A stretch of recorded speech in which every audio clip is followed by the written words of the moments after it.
Angela Merkel has tried to steer the European Union towards talking Russia out of Ukraine. Until Thursday, when the German Chancellor's tone got tougher than ever before, and she promised action, not just words. Meine Damen und Herren, if Russia continues on its course of the past weeks, it will not only be a catastrophe for Ukraine. We would not only see it also as neighbours of Russia as a threat, and it would not only change the EU's relationship with Russia. This would also cause massive damage to Russia economically and politically. It would cause damage as the European Union is now ready to join the United States in issuing visa bans and freezing the assets of officials involved in the takeover of Crimea. EU foreign ministers will work out the names and the details on Monday.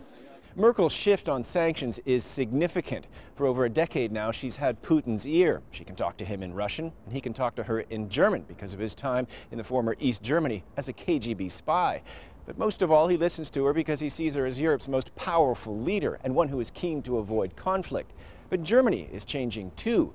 Because of this country's history, it has for years been keen to avoid taking any international position that could be seen as aggressive. I think there is so much pressure also by the public opinion and by the partners in the EU, by the US, to go on sanctions that they have to accept it. In the end, maybe they don't believe in this policy, but the situation and also the Russian policy brings them in the situation that they have to accept sanctions and they have to push them forward.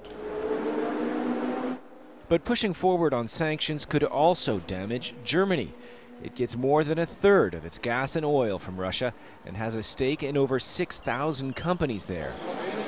With a bilateral trade relationship valued at over $100 billion a year, the clash over Ukraine and Crimea could prove expensive all round if efforts to stop a shooting war start a trade war.